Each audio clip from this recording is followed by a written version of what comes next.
Viewers break ਤੋਂ ਬਾਅਦ ਫਿਰ ਦੁਬਾਰਾ ਤੁਹਾਡਾ ਸਵਾਗਤ ਹੈ ਜੀ। ਡਾਕਟਰ ਸਾਹਿਬ ਸਾਡੀ ਅਗਲੀ ਈਮੇਲ ਵੀਰ ਬਲਜੀਤ ਸਿੰਘ ਜੀ ਦੀ ਹੈ। ਇਹ ਲਿਖਦੇ ਹਨ, ਵਾਹਿਗੁਰੂ ਜੀ ਕਾ ਖਾਲਸਾ ਵਾਹਿਗੁਰੂ ਜੀ ਕੀ ਫਤਿਹ। ਡਾਕਟਰ ਸਾਹਿਬ ਜੀ, ਮੈਂ ਪ੍ਰਮਾਤਮਾ ਅੱਗੇ ਅਰਦਾਸ ਕਰਦਾ ਹਾਂ ਕਿ ਉਹ ਤੁਹਾਨੂੰ ਸਦਾ ਚੜ੍ਹਦੀ ਕਲਾ ਵਿੱਚ ਰੱਖੇ। ਮੈਨੂੰ ਤੁਹਾਡੇ ਚੈਨਲ ਦੁਆਰਾ ਤੁਹਾਡੇ ਪਾਸੋਂ ਬਹੁਤ ਕੁਝ ਸਿੱਖਣ ਨੂੰ ਮਿਲਿਆ ਹੈ ਅਤੇ ਤੁਸੀਂ ਮੇਰੀ ਹਰ ਈਮੇਲ ਨੂੰ ਆਪਣੇ ਪ੍ਰੋਗਰਾਮ ਵਿੱਚ ਸ਼ਾਮਲ ਕਰਕੇ ਮੈਨੂੰ ਪਿਆਰ ਦਿੱਤਾ ਹੈ। ਮੇਰੇ ਦੋ ਸਵਾਲ ਹਨ ਜਿਹੜੇ ਮੈਨੂੰ ਮੇਰੇ ਕਿਸੇ ਦੋਸਤ ਨੇ ਪੁੱਛੇ ਸਨ ਤੇ ਮੈਨੂੰ ਪਤਾ ਨਹੀਂ ਸੀ। ਫਿਰ ਉਸਨੇ ਜਵਾਬ ਵਿੱਚ ਵੀ ਇਹ ਦੱਸਿਆ ਕਿ ਪਰ ਮੈਨੂੰ ਉਹਨਾਂ ਦੇ ਜਵਾਬ ਦੀ ਤਸੱਲੀ ਨਹੀਂ ਹੋਈ। ਕਿਰਪਾ ਕਰਕੇ ਤੁਸੀਂ ਇਸ ਬਾਰੇ ਦੱਸਿਓ। ਪਹਿਲਾ ਸਵਾਲ, ਸਿੱਖੀ ਖੰਡਿਓ ਤਿੱਖੀ ਦਾ ਕੀ ਅਰਥ ਹੈ?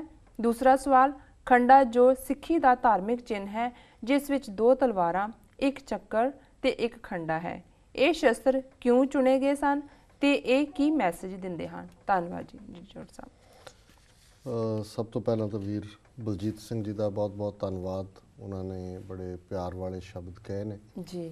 ਸਾਡਾ ਤਾਂ ਇਹੀ ਯਤਨ ਹੈ ਕਿ ਅਸੀਂ ਆਪਣੇ ਕੌਮੀ ਆਜ਼ਾਦੀ ਦੇ ਸੰਘਰਸ਼, ਗੁਰਮਤਿ ਦੀਆਂ ਵਿਚਾਰਾਂ ਔਰ ਕੌਮ ਦਾ ਭਵਿੱਖ ਜਿਹੜਾ ਸਾਡੇ ਮੁਲਕ ਖਾਲਿਸਤਾਨ ਦੀ ਕਾਇਮੀ ਨਾਲ ਜੁੜਿਆ ਹੋਇਆ ਹੈ ਜੀ, ਉਸ ਪ੍ਰਤੀ ਆਪਣੇ ਦਰਸ਼ਕਾਂ ਨਾਲ ਵਿਚਾਰਾਂ ਦੀ ਸਾਂਝ ਪਾਈਏ ਜੀ। ਔਰ ਸਾਨੂੰ ਖੁਸ਼ੀ ਹੈ ਕਿ ਹੌਲੀ-ਹੌਲੀ ਇਹ ਸਾਂਝ ਕਾਫੀ ਪੀढ़ी ਹੁੰਦੀ ਜਾਂਦੀ ਹੈ। ਸਾਨੂੰ ਕਾਫੀ ਅੱਛੀ ਇਨਪੁਟ ਜਿਹਦੇ 'ਚ ਚੰਗੇ ਸੁਝਾਅ ਵੀ ਔਰ ਚੰਗੇ ਕਾਮੈਂਟ ਵੀ ਹੁੰਦੇ ਨੇ ਜੀ, ਉਹ ਦੇਖਣ ਨੂੰ, ਸੁਣਨ ਨੂੰ, ਪੜ੍ਹਨ ਨੂੰ ਮਿਲਦੇ ਨੇ ਜੀ ਜੀ।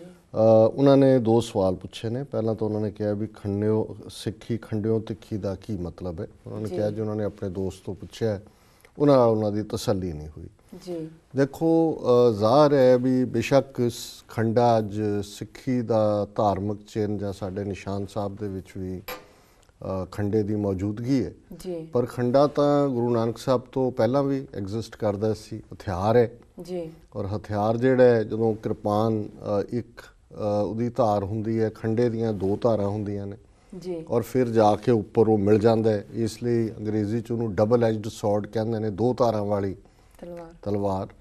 ਸੋ ਖੰਡਾ ਪਹਿਲਾਂ ਵੀ ਐਗਜ਼ਿਸਟ ਕਰਦਾ ਸੀ, ਪਰ ਕਿਉਂਕਿ ਤਲਵਾਰ ਦੀ ਇੱਕ ਧਾਰ ਹੁੰਦੀ ਹੈ, ਇੱਕ ਪਾਸਾ ਉਹਦਾ ਖੁੰਡਾ ਹੁੰਦਾ ਹੈ, ਬਲੰਡ ਹੁੰਦਾ ਹੈ, ਤੇ ਜਦੋਂ ਖੰਡਿਓ ਤਿੱਖੀ ਦੀ ਗੱਲ ਹੁੰਦੀ ਹੈ ਫਿਰ ਕਿਉਂਕਿ ਖੰਡੇ ਦੇ ਦੋਵੇਂ ਹੀ ਹਿੱਸੇ ਤਿੱਖੇ ਹੁੰਦੇ ਨੇ, ਸੋ ਇਧਰ ਇੱਕ ਬਲੰਟ ਨਹੀਂ ਹੈ। ਸੋ ਇਸ ਨੂੰ ਈਵਨ ਅਸੀਂ ਗੁਰਬਾਣੀ 'ਚ ਵੀ ਬੇਸ਼ੱਕ ਅੰਮ੍ਰਿਤ ਛਕਾਉਣ ਦੇ ਲਈ 10ਵੇਂ ਪਾਤਸ਼ਾਹ ਨੇ ਖੰਡੇ ਦਾ ਇਸਤੇਮਾਲ ਕੀਤਾ ਜੀ। ਇਸ ਲਈ ਅਸੀਂ ਪਾਹੁਲ ਜਾਂ ਖੰਡੇ ਬਾਟੇ ਦਾ ਅੰਮ੍ਰਿਤ ਲੋਹੇ ਦੇ ਬਾਟੇ 'ਚ ਤਿਆਰ ਕੀਤਾ ਗਿਆ ਜੀ। ਖੰਡੇ ਦੇ ਨਾਲ ਉਸ ਜਲ ਨੂੰ, ਜਿਹੜਾ ਸਤਲੁਜ ਨਦੀ ਦਾ ਜਲ, ਬਾਟੇ 'ਚ ਪਾਇਆ, ਬਾਣੀਆਂ ਪੜ੍ਹੀਆਂ ਗਈਆਂ ਜੀ।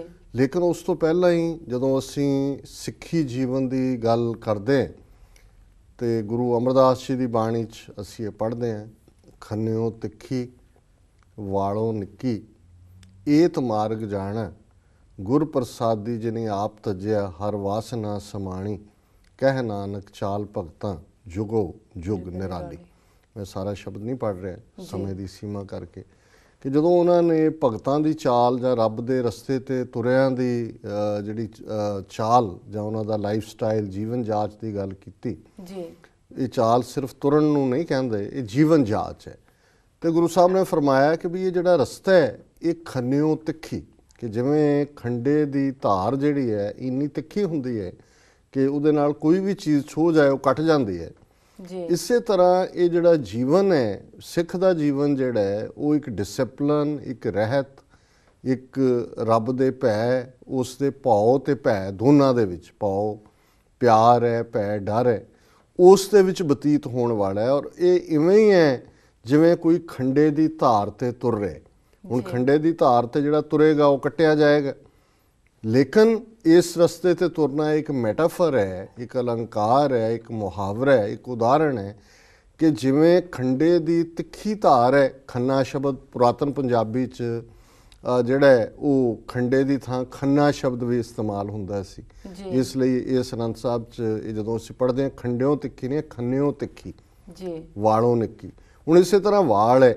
ਹੁਣ ਇਹ ਨਹੀਂ ਹੈ ਵੀ ਵਾਲ ਤੋਂ ਬਰੀਕ ਕੁਛ ਨਹੀਂ ਹੁੰਦਾ, ਪਰ ਜਦੋਂ ਤੁਸੀਂ ਕਿਸੇ ਚੀਜ਼ ਦਾ ਇਸਤੇਮਾਲ ਕਰਦੇ ਹੋ ਅਲੰਕਾਰ ਦੇ ਤੌਰ 'ਤੇ, ਤਾਂ ਤੁਸੀਂ ਕਹਿੰਦੇ ਹੋ ਕਿ ਗੁਰਸਿੱਖੀ ਬਾਰੀਕ ਹੈ। ਜਦੋਂ ਤੁਸੀਂ ਬਾਰੀਕ ਚੀਜ਼ ਦੀ ਗੱਲ ਕਰਦੇ ਹੋ, ਵਾਲ ਵੀ ਇੱਕ ਬਰੀਕੀ 'ਚ ਆਉਂਦੇ ਨੇ, ਇਸੇ ਲਈ ਕਈ ਵਾਰੀ ਦਹੀਂ 'ਚ ਪੈ ਜਾਂਦੇ ਨੇ, ਕਈ ਵਾਰੀ ਖਾਣ ਲੱਗਿਆਂ ਵਿੱਚ ਆ ਜਾਂਦੇ ਨੇ। ਆਟਾ ਗੁੰਨਿਆਂ ਵਿੱਚ ਵੜ ਜਾਂਦੇ ਨੇ, ਮੂੰਹ 'ਚ ਪਤਾ ਲੱਗਦਾ ਵੀ ਆ ਗਏ। ਹੁਣ ਇਹ ਨਹੀਂ ਹੈ ਜਿਹੜਾ ਆਟਾ ਗੁੰਨ ਰਿਹਾ ਪਕਾ ਰਿਹਾ ਬੀਬੀ, ਉਹਨਾਂ ਨੂੰ ਨਹੀਂ ਪਤਾ ਇਹ ਉਹ ਬਰੀਕ ਹੈ ਕਿ ਜਿਹਦੇ 'ਚੋਂ ਉਹ ਨਿਕਲ ਜਾਂਦਾ। ਸੋ ਇਸੇ ਤਰ੍ਹਾਂ ਜਦੋਂ ਅਸੀਂ ਇਸ ਜੀਵਨ ਦੀ ਖੰਨਿਓ ਤਿੱਖੀ ਵਾਲੋਂ ਨਿੱਕੀ ਏਤ ਮਾਰਗ ਜਾਣਾ, ਸੋ ਤਿੱਖਾ ਤੇ ਨਿੱਕਾ, ਤਾਂ ਕਿ ਕਿਤੇ ਵੀ ਇੱਕ ਨਿੱਕੀ ਜਿਹੀ ਭੁੱਲ ਵੀ ਕਈ ਵਾਰੀ ਅਚੇਤ ਦੇ ਵਿੱਚ ਸਾਨੂੰ ਇਸ ਰਸਤੇ ਤੋਂ ਡੇਗ ਸਕਦੀ ਹੈ। ਇਹ ਉਦਾਹਰਣ ਜਿਹੜੀ ਹੈ ਉਹ ਇਹ ਗੁਰੂ ਸਾਹਿਬ ਨੇ ਇਸਤੇਮਾਲ ਕੀਤੀ। ਸੋ ਇਹੀ ਖੰਡਿਓ ਤਿੱਖੀ ਸਿੱਖੀ ਦਾ ਮਤਲਬ ਹੀ ਹੈ ਕਿ ਇਹ ਰਸਤਾ ਪ੍ਰੇਮ ਦੀ ਖੇਡ ਦਾ, ਆਪਾ ਸਮਰਪਣ ਦਾ, ਇਸ ਦੇ ਵਿੱਚ ਕੋਈ ਦੁਬਿਧਾ ਦੀ ਥਾਂ ਨਹੀਂ ਹੈ, ਇਸ ਦੇ ਵਿੱਚ ਇਧਰ ਜਾऊं ਕਿ ਉਧਰ ਜਾऊं ਦੀ ਕੋਈ ਥਾਂ ਨਹੀਂ ਹੈ। ਇਹ ਸ਼ਬਦ ਲਾਗ ਮਨੇ ਛਾੜ ਦੁਬਿਧਾ ਕੀ ਕੁਰੀਆ, ਦੁਬਿਧਾ ਦੀ ਕੋਈ ਥਾਂ ਨਹੀਂ ਹੈ। ਔਰ ਜੋ ਤੋ ਪ੍ਰੇਮ ਖੇਲਨ ਕਾ ਚਾਓ, ਸਿਰ ਧਰ ਤਲੀ ਗਲੀ ਮੇਰੀ ਆਓ, ਸਿਰ ਤੇ ਸਿਰ ਨੂੰ ਤਲੀ ਤੇ ਰੱਖ ਕੇ ਇਸ ਗਲੀ ਵਿੱਚ ਆਉਣ ਦਾ ਸੁਨੇਹਾ ਗੁਰੂ ਨਾਨਕ ਸਾਹਿਬ ਨੇ ਦਿੱਤਾ ਹੋਇਆ ਜੀ। ਪਹਿਲਾਂ ਮਰਨ ਕਬੂਲ, ਜੀਵਨ ਕੀ ਛੱਡ ਆਸ, ਹੋ ਸਭਨਾ ਕੀ ਰੇਣੁਕਾ ਤੋ ਆਓ ਹਮਾਰੇ ਪਾਸ। ਇੰਨੀ ਹਿਊਮਿਲਿਟੀ ਕਿ ਸਾਰਿਆਂ ਦੇ ਪੈਰਾਂ ਦੀ ਧੂੜ ਬਣ ਜਾ, ਫਿਰ ਇਸ ਦੁਆਰੇ ਆਈ। ਸੋ ਖੰਡਿਓ ਤਿੱਖੀ ਵਾਲੋਂ ਨਿੱਕੀ ਜਾਂ ਸਿੱਖੀ ਖੰਡਿਓ ਤਿੱਖੀ ਦਾ ਮਤਲਬ ਇਹੀ ਹੈ ਕਿ ਇਹ ਉਸ ਪ੍ਰੇਮ ਦੀ ਖੇਡ ਹੈ ਜਿਸ ਦੇ ਵਿੱਚ ਸੰਪੂਰਨ ਤੌਰ ਤੇ ਆਪਾ ਸਮਰਪਣ ਹੈ। ਬਾਕੀ ਉਹਨਾਂ ਨੇ ਦੂਸਰਾ ਸਵਾਲ ਪੁੱਛਿਆ ਕਿ ਵੀ ਜਿਹੜਾ ਸਾਡੇ ਲੱਗਿਆ ਚਿੰਨ੍ਹ ਹੈ ਖੰਡਾ, ਦੋ ਕਿਰਪਾਨਾਂ, ਚੱਕਰ, ਇਹਨਾਂ ਦਾ ਕੀ ਮਤਲਬ ਹੈ? ਇਹ ਵੀ ਇੱਕ ਦਿਲਚਸਪ ਸਵਾਲ ਹੈ। ਔਰ ਹਾਲਾਂਕਿ ਇਹਦੇ ਬਾਰੇ ਕੋਈ ਸਿਲਸਿਲੇਵਾਰ ਲਿਖਤ ਕਿਤੇ ਨਹੀਂ ਮਿਲਦੀ ਜਾਂ ਕੋਈ ਬਹੁਤੀਆਂ ਰੈਫਰੈਂਸਿਸ ਨਹੀਂ ਨੇ, ਪਰ ਜਿਹੜੇ ਇੱਕ ਦੋ ਲਿਖਾਰੀ ਜਿਨ੍ਹਾਂ ਨੂੰ ਮੈਂ ਲੇਟਲੀ ਕਿਤੇ ਦੇਖਿਆ ਪੜ੍ਹਿਆ, ਉਹ ਇਹ ਕਹਿੰਦੇ ਨੇ ਕਿ ਜਿਵੇਂ ਨਿਸ਼ਾਨ ਸਾਹਿਬ ਦਾ ਰੰਗ ਵੀ ਅੱਜ ਸਾਡੀ ਰਹਿਤ ਮਰਿਆਦਾ ਮੁਤਾਬਕ ਉਹ ਨੀਲਾ ਜਾਂ ਬਸੰਤੀ ਹੋਣਾ ਚਾਹੀਦਾ ਹੈ। ਪਰ ਇਹ ਵੀ ਆਉਂਦਾ ਹੈ ਕਿ ਜਿਹੜੇ ਇਹ ਜਿਹਨਾਂ ਲਿਖਾਰੀਆਂ ਦਾ ਮੈਂ ਜ਼ਿਕਰ ਕੀਤਾ ਹੈ ਕਿ ਵੀ ਗੁਰੂ ਹਰਗੋਬਿੰਦ ਸਾਹਿਬ ਤੋਂ ਪਹਿਲਾਂ ਵੀ ਨਿਸ਼ਾਨ ਜਿਹੜਾ ਝੰਡਾ ਉਹ ਗੁਰੂ ਘਰ 'ਚ ਪੰਜ ਗੁਰੂ ਸਾਹਿਬ ਦੇ ਵੇਲੇ ਵੀ ਰਿਹਾ, ਅਤੇ ਉਹਦੇ 'ਚ ਉਹ ਰੈਫਰੈਂਸ ਦਿੰਦੇ ਨੇ ਧੌਲ ਤਵੱਜ ਜਾਂ ਧੌਲ ਤਵੱਜਾ, ਧੌਲ ਚਿੱਟੇ ਨੂੰ ਕਹਿੰਦੇ ਨੇ ਵੀ ਉਹ ਰੰਗ ਚਿੱਟਾ ਸੀ। ਔਰ ਗੁਰੂ ਹਰਗੋਬਿੰਦ ਸਾਹਿਬ ਦੇ ਵੇਲੇ ਗੁਰੂ ਅਰਜਨ ਸਾਹਿਬ ਦੀ ਸ਼ਹਾਦਤ ਤੋਂ ਬਾਅਦ ਉਹ ਰੰਗ ਜਿਹੜਾ ਹੈ ਉਹ ਕੇਸਰੀ ਜਾਂ ਬਸੰਤੀ ਜਿਹੜਾ ਉਹ ਹੋ ਗਿਆ। ਔਰ ਜਿਹੜਾ ਈਵਨ ਇਹ ਖੰਡੇ ਦੀ ਕੰਪਲੀਸ਼ਨ ਹੈ ਇਹ ਵੀ ਸਮੇਂ ਦੇ ਨਾਲ ਕੰਪਲੀਟ ਹੋਈ ਵੀ ਗੁਰੂ ਹਰਗੋਬਿੰਦ ਸਾਹਿਬ ਦੇ ਵੇਲੇ ਇਸ ਕੇਸਰੀ ਨਿਸ਼ਾਨ ਦੇ ਵਿੱਚ ਸਿਰਫ ਦੋ ਤਲਵਾਰਾਂ ਸਨ, ਕਿਉਂਕਿ ਮੀਰੀ ਪੀਰੀ ਦੀਆਂ ਦੋ ਤਲਵਾਰਾਂ ਪਹਿਨਣ ਦੀ ਗੱਲ ਗੁਰੂ ਹਰਗੋਬਿੰਦ ਸਾਹਿਬ ਦੇ ਜੀਵਨ ਦੇ ਨਾਲ ਅਸੀਂ ਦੇਖਦੇ ਹਾਂ। ਅਤੇ ਫਿਰ ਆਉਂਦਾ ਹੈ ਵੀ ਸਮੇਂ ਦੇ ਨਾਲ ਜਦੋਂ 10ਵੇਂ ਪਾਤਸ਼ਾਹ ਨੇ ਅੰਮ੍ਰਿਤ ਸੰਚਾਰ ਕੀਤਾ, ਫਿਰ ਇਹ ਜਿਹੜਾ ਚੱਕਰ ਹੈ ਔਰ ਖੰਡਾ ਇਹ ਵੀ ਉਸ ਐਂਬਲਮ ਦਾ ਹਿੱਸਾ ਬਣਿਆ। ਪਰ ਕਿਉਂਕਿ ਇਸ ਦੇ ਕੋਈ ਬਹੁਤ ਪੁਖਤਾ ਤੌਰ ਦੇ ਉੱਤੇ ਇਸ ਦੀ ਨਹੀਂ ਮਿਲਦੀ ਹੈ ਜਾਣਕਾਰੀ, ਸੋ ਜ਼ਾਹਰ ਹੈ ਇਸ ਨੂੰ ਅੱਜ ਦੇ ਜਿਹੜੇ ਸਿੱਖ ਫਿਲਾਸਫਰ ਨੇ ਉਹ ਇਹਨਾਂ ਤਿੰਨਾਂ ਚੀਜ਼ਾਂ ਨੂੰ ਮੀਰੀ ਪੀਰੀ ਦਾ ਸਿਧਾਂਤ, ਰਾਜਯੋਗ ਦਾ ਸਿਧਾਂਤ ਹੈ ਕਿ ਭਾਈ ਇਹ ਮੈਸੇਜ ਦੇ ਰਿਹਾ ਵੀ ਸਿੱਖੀ ਦੇ ਵਿੱਚ ਅਧਿਆਤਮ ਔਰ ਸੰਸਾਰਕ, ਟੈਂਪੋਰਲ ਐਂਡ ਸਪਿਰਿਚੁਅਲ, ਸੰਤ ਸਿਪਾਹੀ, ਰਾਜਯੋਗ, ਭਗਤੀ ਸ਼ਕਤੀ, ਮੀਰੀ ਪੀਰੀ ਇਕੱਠੇ ਨੇ। ਔਰ ਜਿਹੜਾ ਵਿਚਕਾਰ ਚੱਕਰ ਹੈ ਇਹ ਉਸ ਜਿਵੇਂ ਅਸੀਂ ਕੜਾ ਪਾਇਆ ਹੋਇਆ ਹੈ, ਇਹ ਵੀ ਰਿਮਾਈਂਡਰ ਹੈ ਕਿ ਰੱਬ ਦਾ ਕੋਈ ਆਦ ਨਹੀਂ ਹੈ, ਕੋਈ ਅੰਤ ਨਹੀਂ ਹੈ। ਜਿਹੜੀ ਚੀਜ਼ ਦੀ ਸ਼ੁਰੂਆਤ ਹੁੰਦੀ ਹੈ ਉਹਦਾ ਅੰਤ ਵੀ ਹੁੰਦਾ ਹੈ, ਔਰ ਰੱਬ ਅਨਾਦਿ ਹੈ, ਇਨਫਿਨਿਟ ਹੈ। ਔਰ ਜਿਵੇਂ ਚੱਕਰ ਜਿਹੜਾ ਉਸ ਦੀ ਕੋਈ ਸ਼ੁਰੂਆਤ ਐਂਡ ਨਹੀਂ ਹੈ, ਇਵੇਂ ਨਿਰੰਕਾਰ ਆਦ ਸੱਚ, ਜੁਗਾਦ ਸੱਚ, ਹੈਪੀ ਸੱਚ, ਨਾਨਕ ਹੋਸੀ ਪੀ ਸੱਚ, ਇਸ ਗੱਲ ਦਾ ਸੂਚਕ ਹੈ। ਔਰ ਜਿਹੜਾ ਵਿਚਕਾਰ ਖੰਡਾ ਹੈ, ਕਿਉਂਕਿ ਇਹ ਇਸ ਗੱਲ ਦਾ ਹੀ ਰਿਮਾਈਂਡਰ ਹੈ ਕਿ ਭਾਈ ਇਹ ਜਿਹੜਾ ਰਸਤਾ ਹੈ ਸਿੱਖੀ ਦਾ ਇਹ ਖੰਨਿਓ ਤਿੱਖੀ ਵਾਲੋਂ ਨਿੱਕੀ ਵਾਲੇ। ਔਰ ਇੰਟਰਸਟਿੰਗਲੀ ਇੱਕ ਵਾਰ ਇੱਕ ਕੈਮਿਸਟਰੀ ਦੇ ਪ੍ਰੋਫੈਸਰ ਸਨ ਦਿੱਲੀ ਯੂਨੀਵਰਸਿਟੀ 'ਚ, ਮੈਨੂੰ ਯਾਦ ਹੈ ਉਹਨਾਂ ਨੇ ਜਦੋਂ ਖੰਡੇ ਨੂੰ ਦੀ ਸ਼ੇਪ ਦਿਖਾਈ ਤਾਂ ਅਸੀਂ ਜਦੋਂ ਕੈਮਿਸਟਰੀ 'ਚ ਦੇਖਦੇ ਹਾਂ ਤਾਂ ਬੈਂਜ਼ੀਨ ਰਿੰਗ ਬਣਦੀ ਹੈ ਜਿਹੜੀ ਕਿ ਹਰ ਚੀਜ਼ ਦਾ, ਐਟਮ ਦਾ, ਦੂਜੇ ਦਾ ਜਿਹੜਾ ਉਹ ਬੇਸ ਹੈ। ਤਾਂ ਉਹਨਾਂ ਨੇ ਮੈਨੂੰ ਕਿਹਾ ਕਿ ਜੀ ਦੇਖੋ ਜ਼ਰਾ ਧਿਆਨ ਨਾਲ ਖੰਡੇ ਦੀ ਸ਼ਕਲ, ਸ਼ੇਪ ਔਰ ਬੈਂਜ਼ੀਨ ਰਿੰਗ।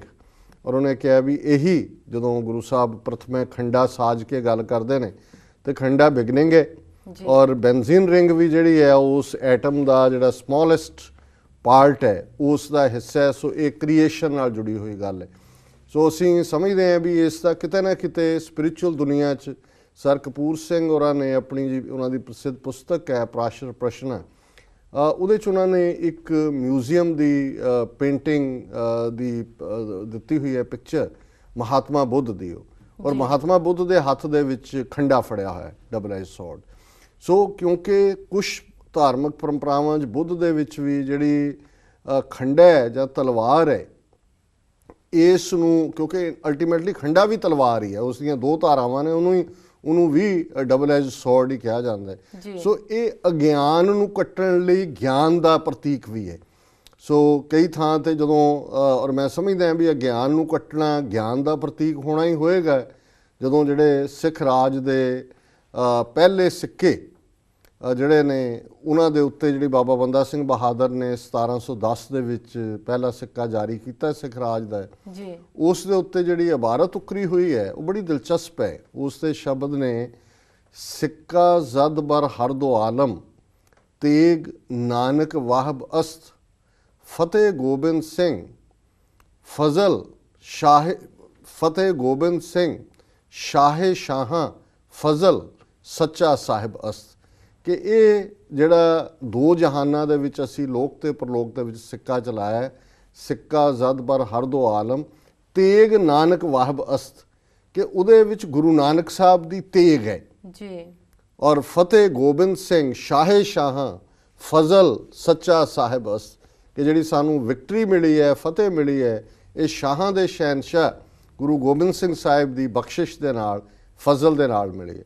ਸੋ ਮੈਂ ਸਮਝਦਾ ਵੀ ਹੁਣ ਗੁਰੂ ਨਾਨਕ ਸਾਹਿਬ ਦੇ ਹੱਥ 'ਚ ਤੇਗ ਇਹ ਗਿਆਨ ਦੀ ਹੈ ਜੀ, ਔਰ ਇਹੀ ਗਿਆਨੇ ਕੀ ਵੱਢਣੀ ਮਨੋ ਹਾਥ ਦੇ, ਕਾਤਰਤਾ ਕੁਤਵਾਰ ਬੁਹਾਰੇ। ਜਦੋਂ 10ਵੇਂ ਪਾਤਸ਼ਾਹ ਦੇ ਅਸੀਂ ਇਹ ਬੋਲ ਪੜ੍ਹਦੇ ਹਾਂ, ਧਨ ਜਿਉ ਤਹਿ ਕੋ ਜਗ ਮੈਂ, ਮੁਖ ਤੇ ਹਰ ਚਿਤ ਮੈਂ ਜੁਧ ਵਿਚਾਰੇ, ਦੇ ਅਨਿਤ ਨ ਨਿਤ ਰਹੇ, ਜਸ ਨਾਵ ਚੜ੍ਹੇ ਭਵ ਸਾਗਰ ਤਾਰੇ, ਧੀਰਜ ਧਾਮ ਬਣਾਏ ਇਹ ਤਨ, ਬੁੱਧ ਸੋ ਦੀਪਕ ਜਿਉਂ ਉਜਿਆਰੇ। ਕਿ ਬੁੱਧੀ ਜਿਹੜੀ ਹੈ ਸਿੱਖ ਦੀ, ਉਹ ਬੁੱਧੀ ਸ਼ਾਈਨਿੰਗ ਲਾਈਕ ਦਾ ਕੈਂਡਲ ਲਾਈਟ ਹੋਏ, ਗਿਆਨੇ ਕੀ ਵੱਢਣੀ ਮਨੋਂ ਹਾਥ ਲੈ, ਕਾਤਰਤਾ ਕੁਤਵਾਰ ਬੁਹਾਰੇ। ਕਿ ਗਿਆਨ ਦੀ ਖੜਗ ਲੈ ਕੇ ਜਿਹੜਾ ਅਗਿਆਨ ਹੈ ਉਹਨੂੰ ਕੱਟਦੇ ਜਾਣਾ। ਸੋ ਜ਼ਾਹਰ ਹੈ ਖੰਡਾ ਜਿਹੜਾ ਹੈ ਇਹਨਾਂ ਸਾਰੀਆਂ ਹੀ ਜਿੰਨੀਆਂ ਕਿ ਅਸੀਂ ਵਿਚਾਰਾਂ, ਜਿੰਨੀਆਂ ਕਿ ਮੇਰੀ ਸੋਚ ਆਈਆਂ ਨੇ ਜੀ, ਉਹਨਾਂ ਦਾ ਪ੍ਰਤੀਕ ਹੈ। ਸੋ ਅਸੀਂ ਵੀਰ ਬਲਜੀਤ ਸਿੰਘ ਜੀ ਦੇ ਬਹੁਤ ਬਹੁਤ ਧੰਨਵਾਦੀ ਹੈ ਕਿ ਉਹਨਾਂ ਨੇ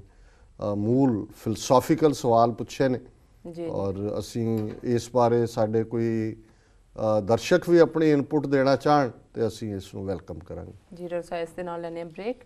ਵੀਅਰਸ ਇਸ ਤਰ੍ਹਾਂ ਜੁੜੇ ਰਹੋ, ਮਿਲਦੇ ਹਾਂ ਕਮਰਸ਼ੀਅਲ ਬ੍ਰੇਕ ਤੋਂ ਬਾਅਦ।